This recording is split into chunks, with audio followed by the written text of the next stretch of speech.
बिस्मिल्लाहिर्रहमानिर्रहीम। अस्सलाम वालेकुम नाज़रीन, आप देख रहे हैं मेरा YouTube channel astrologer Mauzam Khan और मैं हूं मौज़म खान।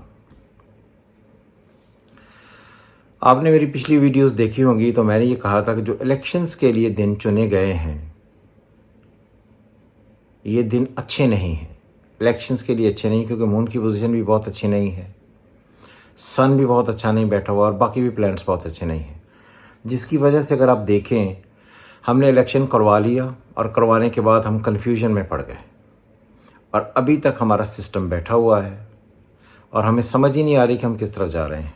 ये कन्फ्यूजन थी और मैंने रीडिंग्स दी थी सबसे पहले कि नवाज शरीफ साहब नहीं आएंगे। अगर वो आए तो आकर वो गवर्नमेंट नहीं बना सकेंगी क्योंकि उनकी जो पॉलिटिकल सेटअप है, पॉलिटिकल स्ट्रेंथ है वो ख़त्म हो चुकी है। और मैंने ये भी कहा था कि उनको दिखाई सजी जाएगी और मारी खपी जाएगी, आपने ये सुना होगा। तो इस वक्त अगर आप देखें तो सिनेरियो बहुत ही डिफरेंट और बिल्कुल ही क्रिटिकल सिचुएशन में चला गया है। तो मुझे कहीं ना कहीं लगता है कि अगर हम इस सारी सिनेरियो को मैनेज कर भी लें तब भी नून के लिए कोई बहुत ही ज़्यादा प्लानिटरी कंडीशन पॉजिटिव नहीं होने वाली है और अजीबोगरीब हालात रहेंगे और एक क्योस क्रिएट होगा। अगर आपने पिछली देखी मेरी, उसमें मैंने कहा था फरवरी कैसा होगा, उसी वीडियो का अगर आप देख लें दोबारा तो उसमें मैंने कहा था ये जो फरवरी से टाइम शुरू हो रहा है ये तो क्रिटिकल है ही। इसमें क्योस होगा, डिस्ट्रक्शन होगी, तबाही होगी, लोग एक दूसरे पर एतबार नहीं करेंगे और आपस में गुत्थम गुत्था होंगे, अजीबो गरीब किस्म का सिनेरियो क्रिएट होगा। और ये मामला अभी इतनी जल्दी हल नहीं हो जाना। अभी फरवरी के बाद मार्च आएगा, फिर अप्रैल आएगा, फिर मई आएगा। जब तक 22 मई 2024 नहीं आता था तब तक क्योस रहेगा, लोग एक दूसरे से लड़ेंगे, तसादम होगा, इख्तलाफ की नोयत बहुत शदीद होगी, क्रिटिकल सिचुएशन होगी।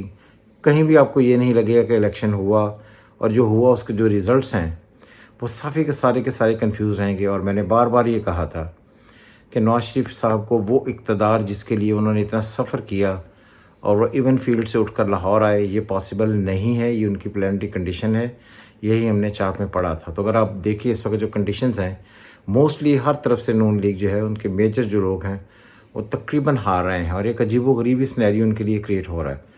तो अगर आप देखेंगे 2-3 दिनों के अंदर तब भी सिचुएशन यही रहेगी। तो मुझे नहीं लगता फ्रैंकली कि नवाज शरीफ साहब जो करने आए थे या जो वो पार्ट प्ले करने आए थे पॉलिटिक्स में वो पार्ट प्ले कर पाएंगे।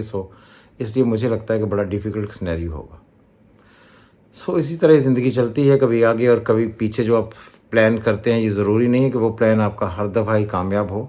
और क्योंकि पॉलिटिकली सिनेरियो बहुत डिफ़िकल्ट था इसलिए नहीं होना था, इसलिए इलेक्शन हो गया, लेकिन हम वहीं के वहीं खड़े हैं जहाँ पर हम पहले थे। खुश रहें। ये मैंने मेरी रीडिंग्स जो थी आपने देखी भी होंगी, सुनी भी होंगी, आप उन पर कमेंट कर सकते हैं। खुदा हाफिज़। पाकिस्तान जिंदाबाद।